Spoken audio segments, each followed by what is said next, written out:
Assalamualaikum warahmatullahi wabarakatuh.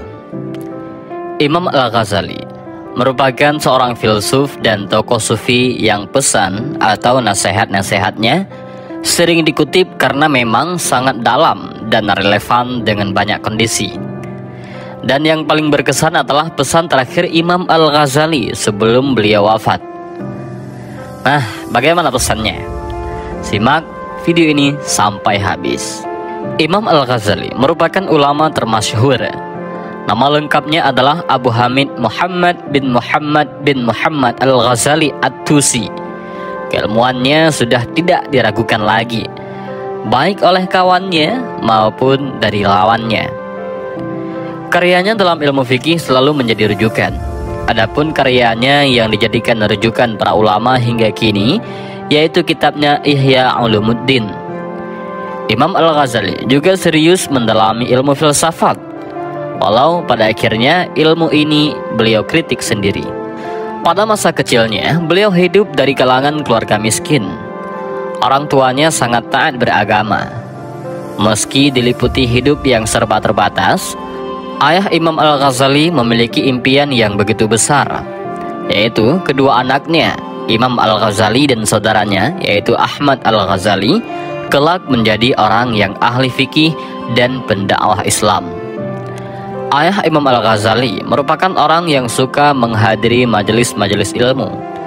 Beliau suka sekali melayani para ulama, dan ketika mendengarkan tausiah guru-gurunya, tak ayal beliau menangis dan merunduk sembari berdoa bagi masa depan kedua anaknya. Dan alhamdulillah, doa tersebut terkabul meski sang ayah tak menyaksikan kebesaran anak-anaknya karena wafat sebelum mereka dewasa. Singkat cerita, Imam Al-Ghazali kecil dan saudaranya tumbuh menjadi manusia yang cerdas dan sangat suka menuntut ilmu.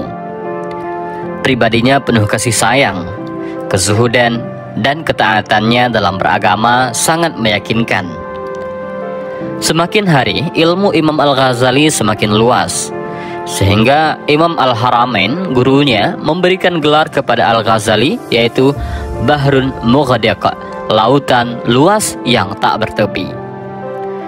Suatu saat, Imam Al-Ghazali diangkat menjadi guru besar di Madrasah Nidhamiyah, Baghdad, pada masa kekuasaan Nidhamul Muluk.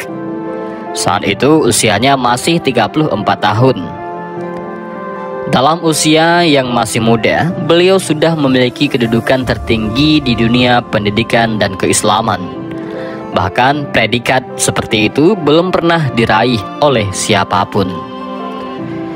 Setelah beberapa tahun lamanya, pada akhirnya beliau mengakhiri pengabdian di Madrasah Nidhamiyah. Beliau pun pulang ke kampung halamannya di Tus dan mendirikan zawiyah atau semacam pesantren untuk meneruskan khidmah mengajar.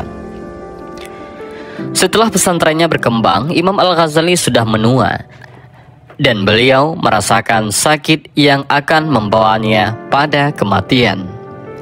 Ketika beliau sudah berada di detik-detik terakhir, terjadilah sebuah peristiwa yang indah. Mengutip keterangan Ahmad Al-Ghazali, yaitu seorang sufi besar, adik kandungnya Imam Al-Ghazali, beliau menuturkan, hari Senin, waktu subuh, kakakku mengambil air wudhu, lalu sholat. Sesudah itu, ia minta diambilkan kain kafan. Ia menciumnya lalu meletakkannya di matanya. Beliau kemudian mengatakan dan mengucapkan, aku telah pasrah dan siap memasuki singgasana Tuhan. Setelah itu beliau meluruskan kedua kakinya dan mengarahkannya ke kiblat. Sebelum menghembuskan nafas terakhir, Imam Al-Ghazali menyampaikan pesan kepada keluarga dan para sahabatnya.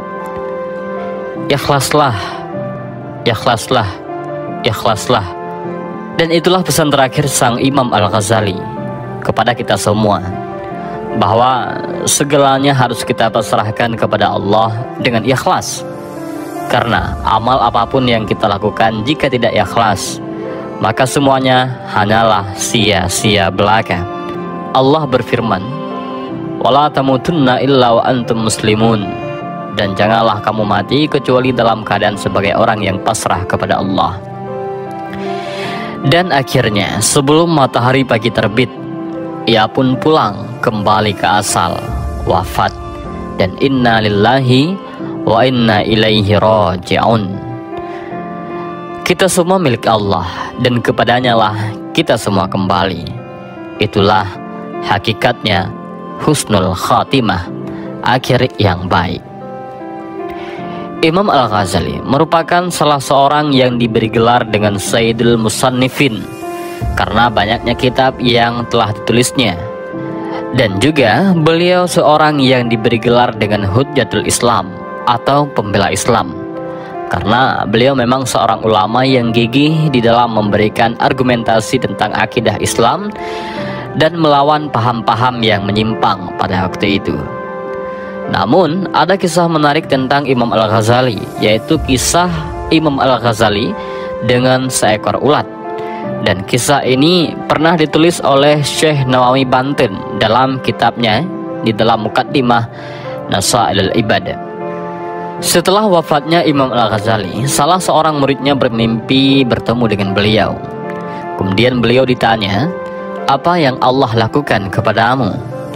Lalu ia menjawab, "Allah membiarkan aku di hadapannya." Kemudian Allah bertanya, "Kenapa engkau dihadapkan kepadaku?" Maka aku ceritakan satu persatu amalku. Tetapi Allah berfirman kepadaku, "Amalmu tidak aku terima. Sesungguhnya aku hanya menerima amalmu yang pada suatu hari seekor lalat hinggap di atas tintamu dan menyedot tinta yang ada pada penamu, serta engkau membiarkannya karena kasihan terhadap lalat itu." Memang dulu ketika masih hidup, saat Imam Al-Ghazali tengah sibuk menulis kitab, hingga seekor lalat mengusiknya barang sejenak. Lalat usil itu haus dan tinta di depan mata menjadi sasaran minumannya. Sang imam yang merasa kasihan lantas berhenti menulis untuk memberi kesempatan si lalat melepas dahaga dari tintanya itu. Dan justru inilah amal Imam Al-Ghazali yang kemudian mendapat ridha Allah, bukan karena kealimannya, bukan juga karena kesungguhannya di dalam mensucikan jiwa. Kemudian Allah berkata, "Masuklah bersama hamba-hambaku ke surga." Dan begitulah kisah Imam Al-Ghazali dengan seekor lalat. Ini memberikan kita hikmah dan pelajaran bahwa kebaikan sekecil apapun tidak boleh kita remehkan, karena kita tidak tahu barangkali amal itulah yang membuat Allah ridha kepada kita. Sebagaimana Rasulullah SAW mengajarkan ini di dalam sebuah hadis yang diriwayatkan oleh Imam Abu Daud, yang artinya, janganlah meremehkan kebaikan sedikit pun, walau hanya berbicara kepada saudaramu dengan wajah yang tersenyum kepadanya. Amalan tersebut adalah bahagian dari kebajikan. Hadis riwayat Abu Daud. Dan sebaliknya, sekecil apapun keburukan yang kita lakukan tidak boleh kita anggap remeh, karena bisa jadi kemaksiatan kecil itulah yang justru mengundang datangnya murka Allah. Salah seorang tabi'in bernama Bilal bin Sa'ad pernah berkata, "Janganlah engkau melihat kecilnya maksiat itu, namun perhatikan kepada siapa engkau bermaksiat." Dan inilah sedikit kisah dan nasihat Imam Al-Ghazali ketika beliau akan wafat, dan sedikit kisah tentang Imam Al-Ghazali, yaitu cerita beliau dengan seekor lalat. Mudah-mudahan dari dua kisah ini memberikan kita pelajaran dan hikmah. Juga mudah-mudahan video ini bermanfaat bagi kita semua. Amin ya rabbal alamin. Wallahu a'lam bishawab. Assalamualaikum warahmatullahi wabarakatuh.